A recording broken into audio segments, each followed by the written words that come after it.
YCP ఆలయాల్ని అపవిత్రం చేసిందన్నారు deputy CM Pawan Kalyan. గత ప్రభుత్వం సంస్కరణల పేరుతో తిరుమలలో అనేక మార్పులు చేసిందన్నారు. లడ్డూ వివాదంలో ఎలాంటి రాజకీయ లాభాపేక్ష లేదన్నారు. తప్పులు జరుగుతుంటే చూస్తూ ఊరుకోమని హెచ్చరించారు. స్వామివారి లడ్డూని అపవిత్రం చేసిన వారిని శిక్షించాల్సిందే అన్నారు పవన్ కళ్యాణ్. సోయాబీన్ ఉంది, sunflower, olive oil, rapeseed, linseed, wheat germ, maize germ, cottonseed, coconut, palm ఆయిల్తో పాటు fish oil, beef tallow, lard. Fish oil మీకు తెలిసిందే, చేప నుంచి ఎక్స్ట్రాక్ట్ చేసిన నూనె.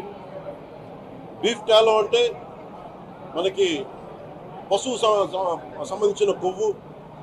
అలాగే లాడ్ అంటే మనకి మన పందికి సంబంధించిన కొవ్వుని. ఇవి ఎక్కువ ఉన్నాయి. శతాబ్దాలుగా పోరాటం చేస్తున్నారు రామజన్మ అయోధ్య రామ మందిరం కోసం. దానికి కూడా వీళ్ళు 1,00,000 లడ్డూస్, 1,00,000 లడ్లు ఇలా బీఫ్ తోటి, పిగ్ ఫ్యాట్ తోటి, ఫిష్ ఆయిల్ తోటి కలిపిన లడ్డు 1,00,000 లడ్లు కొన్ని దశాబ్దాలుగా శతాబ్దాలుగా అయోధ్య రామ మందిరం కావాలని చాలా ప్రతిష్టాత్మకంగా తీసుకుంటే దానికి కూడా తిరుపతి లడ్లు వెళ్ళి, టీటీడీ లడ్లు వెళ్ళి, ఇది దేశం అంతా దీన్ని కదిలిపోయింది. ఈ రోజున ఇలాంటి అపవిత్రం జరిగింది. దీని గురించి ప్రస్తావిస్తే రిపోర్ట్లు బయటకు వస్తాయి. వైసీపీ నాయకత్వం కానీ ఇది రాజకీయ లబ్ధి కోసం చేస్తున్నారని ఒక మాట మాట్లాడుతూ ఉన్నారు. వైసీపీ నాయకులకి కానీ వారి మద్దతుదారులు కానీ నేను మనస్ఫూర్తిగా మీకు తెలియజేస్తున్నా, రామతీర్థం గొడవప్పుడు 219 గుడుల్ని మీరు అపవిత్రం చేసినప్పుడు మీ పాలనలో ఒక సగటు హిందువుగా నేను గొంతెత్తి పోరాటం చేయాలి అంటే రోడ్ల మీదకి ఆ రోజే వచ్చామని గుర్తుపెట్టుకోండి. దోషులకు శిక్ష పడాలి. వీళ్ళెవరో కనుక్కోండి, ఈ రోజు వరకు మీరు పట్టించుకోవాలా. ఇది మేము చెప్తూనే ఉన్నాం.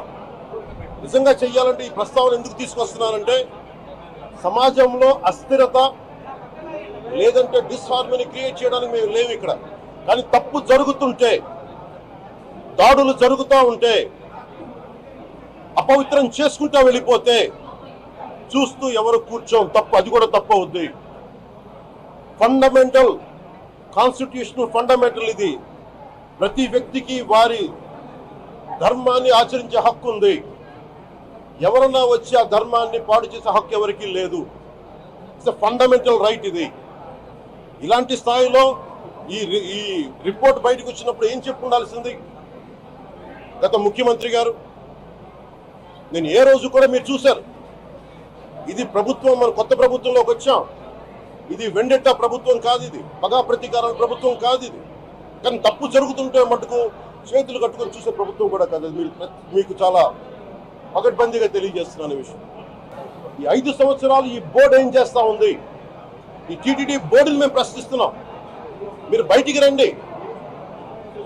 గత ముఖ్యమంత్రి ఏం చేసి ఉండాల్సింది? వచ్చినప్పుడు మీరు పంపించండి ల్యాబ్స్కి. మీకు ఎవరైతే తప్పులు చేశారో వారి మీద మీరు చర్యలు తీసుకోండి చెప్పాలి. కానీ తప్పులు చేసిన వాళ్ళు వెనకేసుకొచ్చే విధానం ఏంటో నాకు అర్థం కావడం. దాన్ని మార్చుకోవాలి. అంతేగాని మీరు అస్థిరత చేసే ఆలోచన కానే కాదు. ఇదే మీరు ఊహించండి. ఇంకా ఏ ధర్మం మీదైనా సరే ఇలాంటి అపవిత్రం ఒక చర్చి మీద జరిగిన, ఒక మస్జిద్ మీద జరిగిన దేశం అల్లకల్లోలం చేసేస్తారు. ప్రపంచం అంతా మాట్లాడతారు, గ్లోబల్ న్యూస్ అయిపోద్ది.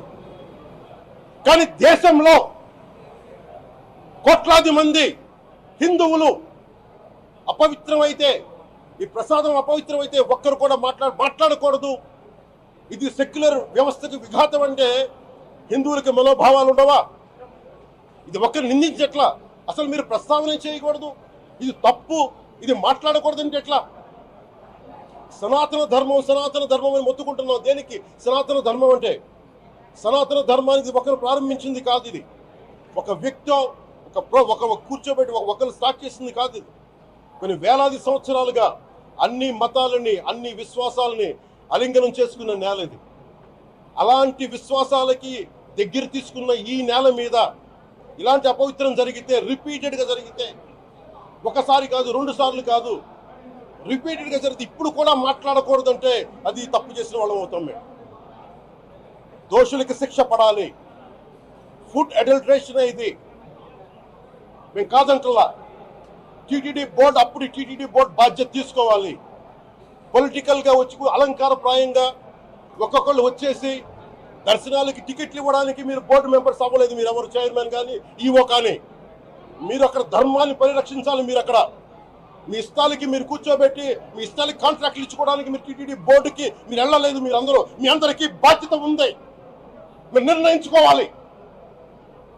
ఎవరికి కోపాలు రావు, ఎవరికి వేదన రాదు, ఎవరికి బాధలు రావుంటే కుదరదు. వస్తాయి బాధలు, వేదన ఉంది, మాట్లాడతాం.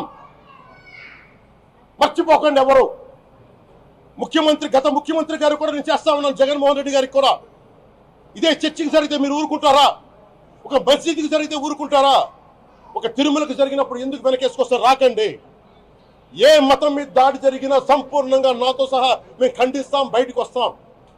ఇస్లాం మీద దాడి జరిగితే మేము మాట్లాడతాం, క్రిస్టియానిటీ మీద దాడి జరిగితే మేము మాట్లాడతాం, హిందూ ధర్మం మీద, సనాతన ధర్మం మీద దాడి జరిగితే కూడా నేను మాట్లాడతాను. ఇది మొదటిసారి కాదు, మేమందరం మాట్లాడతాం. దోషులకి కఠిన శిక్ష పడాలి. అలాగే ముఖ్యమంత్రి గారికి కూడా నేను తెలియజేసుకున్నాను, చంద్రబాబు నాయుడు గారికి కూడా కేబినెట్ మీటింగ్ జరగాలి, అసెంబ్లీలో చర్చ జరగాలి. అసలు టీటీడీ ట్రస్ట్లో ఎన్ని అవకతవకలు జరిగినాయి, దీని మీద కూలంకషంగా దీని మీద చర్చలు జరగాలి. అలాగే నిన్న అందరూ మీడియా పెద్దలు కూడా అడుగుతా ఉన్నారు, అధిపతులు, పత్రికాధిపతులు కూడా అడుగుతా ఉన్నారు, మీడియా వారు కూడా అడుగుతున్నారు, దీన్ని సిబిఐకి తీసుకెళ్లాలా లేదా అనేది.